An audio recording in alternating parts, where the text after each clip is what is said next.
Good day, everyone! We are the representative from Region 7. Region 7 is also known as Central Visayas, that composed of 4 provinces which are Bohol, Cebu, Siquijor, And Negros Oriental. Hello everyone, I am Juby and I will bring you to the place where the heart sings, the Queen City of the South, Cebu. Cebu is a province of the Philippines in the country's Central Visayas region, comprising Cebu Island and more than 150 smaller surrounding islands and islets. Its prosperous port capital, Cebu City, retains landmarks from its 16th century Spanish colonial past, including the Basilica Minore del Santo Niño Church and triangular Fort San Pedro. Cebu has one of the most colorful and world-renowned festivals in the Philippines. Cebuanos celebrate different festivals in different towns and cities. Some fiestas are of religious rituals and dancing in the streets to the beat of the drums.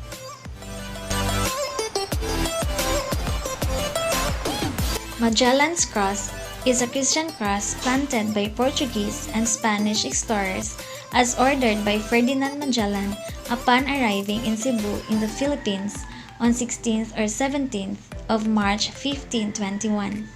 This cross is housed in a chapel next to the Basilica Minor del Santo Niño on Magallanes Street, just in front of the city center of Cebu City. A sign below the cross states that the original cross is encased inside the wooden cross made of Tingalu wood. This is to protect the original cross from people who chipped away parts of the cross for souvenir purposes, in the belief that the cross possesses miraculous powers. Cebu Taoist Temple is a Taoist temple located in Beverly Hills subdivision of Cebu City, Philippines. The temple is built by Cebu's substantial Chinese community in 1972. With an elevation of 110 meters above sea level, the temple is a towering, multi-tiered, multi-hued attraction accessible by 3 separate winding routes. Casa Berardo is a house museum located in a historic area of Cebu, the oldest city in the Philippines. It is owned and managed by the Ramon Aboitiz Foundation Incorporated through its Cultural Heritage Unit. The house was acquired by Rafi from the Berardo family in 1979, renovated and enhanced, and opened to the public as a museum in 1983. Cebu is known for such native delicacies as dried mangoes, otap, rosquillos, and masarial. Many tourists consider them the best bring-home gifts. Otap. Otap is a crisp, flaky, and saccharine-coated biscuit that is a specialty of the Shamrock Bakery and Restaurant Corporation in Cebu. Dried mangoes. Although there are now many companies manufacturing dried mangoes all throughout the Philippines, Cebu has been known as the first and best source of this healthy and delicious snack. Rosquillos. Titays is synonymous with rosquillos, a favorite pasalubong and anytime treat that a young woman by the name of Margarita Frasco or Titay started baking in 1907.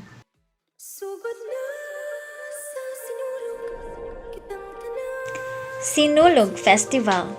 This is Cebu City's most popular and grandest festival, celebrated every third Sunday of January in honor of the senior Santo Niño. Foreign and local tourists flock to Cebu City for this celebration and join in the procession and the Grand Mardi Gras. The highlight of this festivity is the street dancing. Camotes Cassava Festival. Camotes Cassava Festival is a yearly celebration every second week of June in Camotes Island for a bountiful harvest where farmers display their various cassava-based products, share their varied technical experiences in producing and processing cassava products.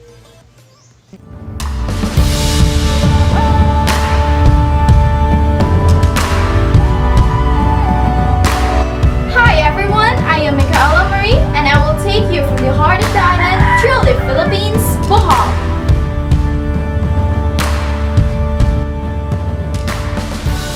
Bohol is a province of the Philippines in the country's central Visayas region. It comprises Bohol Island and numerous smaller surrounding islands. Bohol is known for coral reefs and unusual geological formations, notably the Chocolate Hills.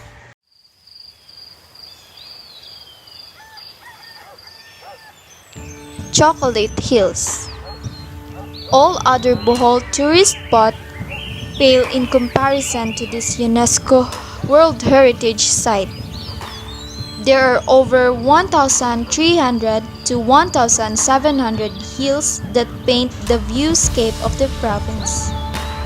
During the rainy season, the hills are painted green and on dry seasons, they are brown. This is where it gets its name, the Chocolate Hills. Philippine Tarsier and Wildlife Sanctuary. Bohol is also known for the tiny, monkey-looking, wide-eyed creatures it has in its forest. Tarsiers are aplenty in this Visayan province. You can view and play with them at the Philippine Tarsier and Wildlife Sanctuary. For a minimal fee, you can observe these comic-looking animals in their natural habitat.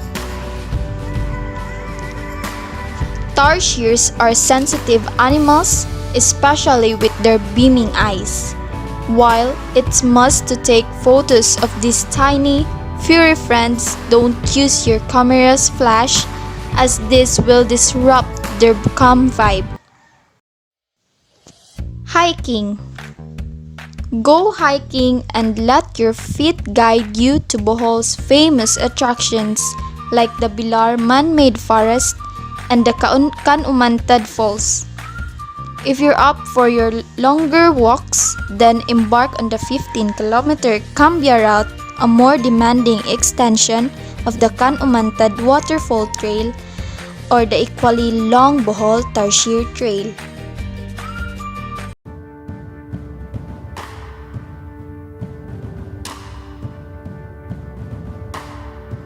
Calamay. One of the must-try food in Bohol, calamay.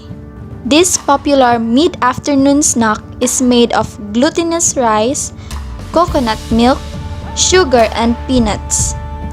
Look for the calamay of Hagna because it is so yummy and comes in a coconut shell and sealed with a red band.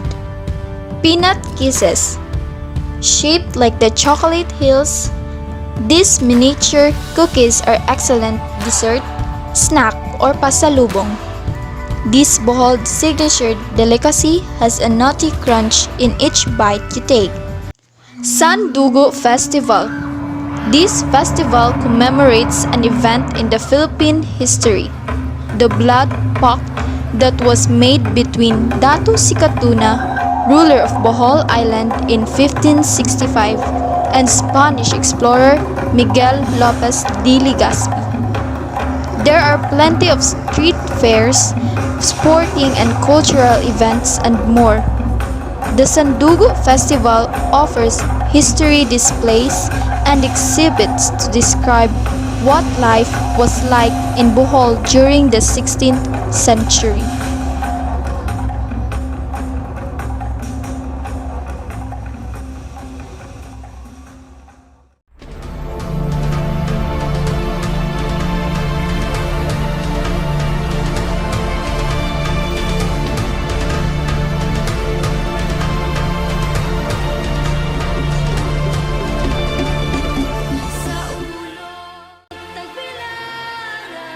Tagbilaran City Fiesta.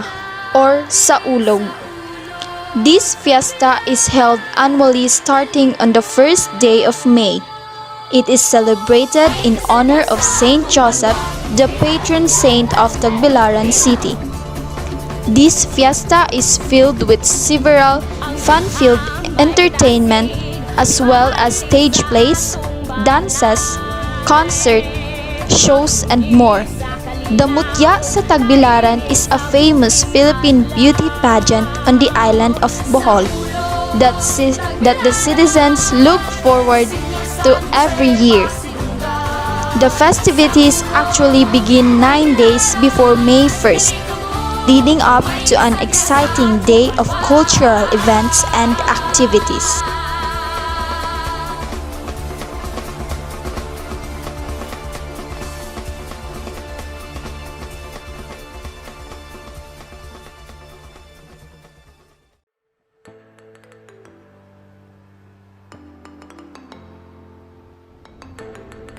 Welcome to Siquijor, the mystical island of the Philippines. But forget about the myths because Siquijor is the place where your expectation meets. Siquijor is ever popular as being an idyllic small island getaway for those who appreciate nature and its purest, for hikers and bikers and lovers of the ocean. Siquijor is also famous for its magic potions, shamans, and sorcerers, and known as the Magic Island of the Philippines. Old Balete Tree is considered as the oldest and the biggest in the province of Siquijor. The cold spring water flows from the tree to the man-made pool where fishes swim around. If one finds the need for a quick foot spa, just dip your feet directly in and the fish doctors will nibble around your feet for unwanted skin. This tourist destination is free and is open to all. However, all are encouraged to donate for the maintenance of the place. Cambugahay Falls is a three-tiered waterfall with 3 large lagoons. The aquamarine color, the refreshing with water temperature on a hot day, and the way the falls gently cascade over caves and light brown rocks make it clear why it's the most popular spot on the island. It's just as magical as Siquijor itself. Apu Island is the hot spot if you're into sea turtles. It's also home to gorgeous corals and over 650 species of fish.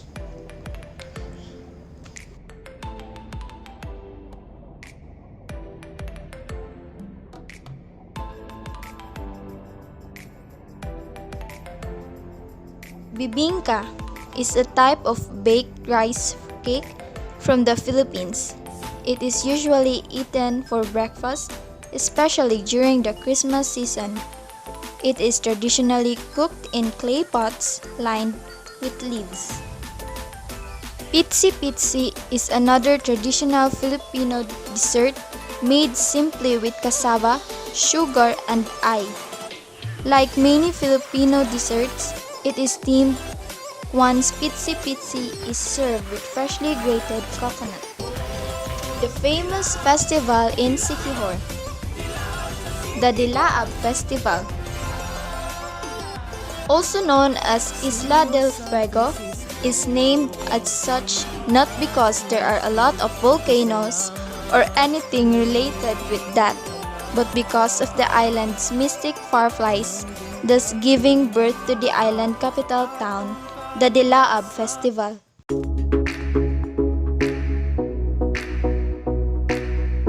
Hello everyone, I am Yasi, and today I will take you on an epic adventure here in Negros Oriental. From the north to the south, from the mountains to the sea, Negros Oriental is the place where you want to be. Negros Oriental is located at central Visayas of the Philippines. It has 19 municipalities and 6 cities, having Dumaguete as the capital of the province. Welcome to Canlaon Volcano. Negros Oriental is blessed with abundant natural resources such as mountains, volcanoes, valleys, hills, terraces, caves, and many hidden wonders. Many farmers and agriculturists depend on the mountainous area of Negros Oriental as their main source of livelihood. For caves, Mabini is known as the cave capital of the Philippines. Aside from the beauty of land, Negros Oriental is also blessed with aquatic resources. Waterfalls can be seen in all municipalities and cities, from northern to southern part of the province. Enjoy the refreshing cold water that refreshes not only the mind but the body and soul as well. Negros Oriental is blessed with both cold and hot springs, but most of all, it is blessed with abundance of oceanic life.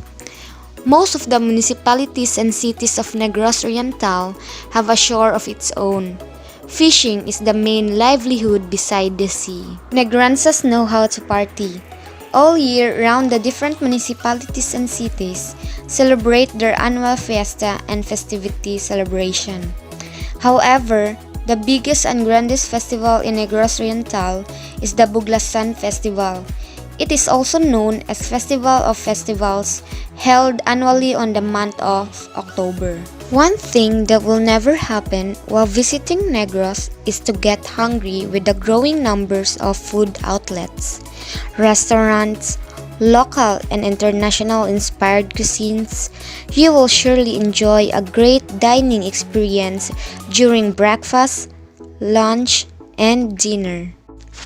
At the foot of Cuernos de Negros or Mount Talines is the town of Valencia in Negros Oriental, home to numerous waterfalls including Pulang Bato Falls, otherwise known as Malabo Falls.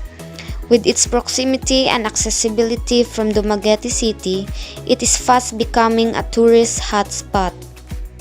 Pulang Bato Falls is one of the so-called twin falls of Barangay Malabo. As the name suggests, Twin Falls is made up of two cascades coming from two different sources. One is a clear and narrow drop, while the other is the famed Pulang Bato as the water cascade on a wall covered with sulfur deposit, making it appear red or orange in color. Sans Rival, the pride of Dumaguete. This pastry is made basically of meringue sandwich with cream and butter and showered with cashew nuts, sliced akin to loaves of bread. This light dessert is perfect with coffee to satisfy your buttery cravings. Silvana. This sister of Sans Rival is a cookie made also of meringue but filled with butter and cream. It is chewer and best eaten chilled, closer to ice cream sandwich. Once you took a bite, you won't stop to take or eat a box of these. Dumaguete City has been popularly known as the City of Gentle People all over Negros Oriental and in some parts of the country. The Sandurut Festival, which is annually celebrated during the third week of November. It is a celebration that focuses on showing the initiate hospitality and friendliness of the city. The Sandurut Festival originated from a derived Visayan word, pakig sandurot, or to join in. The city of Dumaguete was formerly known as the City of Gentle People when visitors were stunned on how hospitable and friendly the people of the city were. Locals would offer beverage and food for the visitors, while others entertains them by folk dance and traditional games. The people from the city were so hospitable to their guests that the newcomers were impressed on how gentle and polite they were.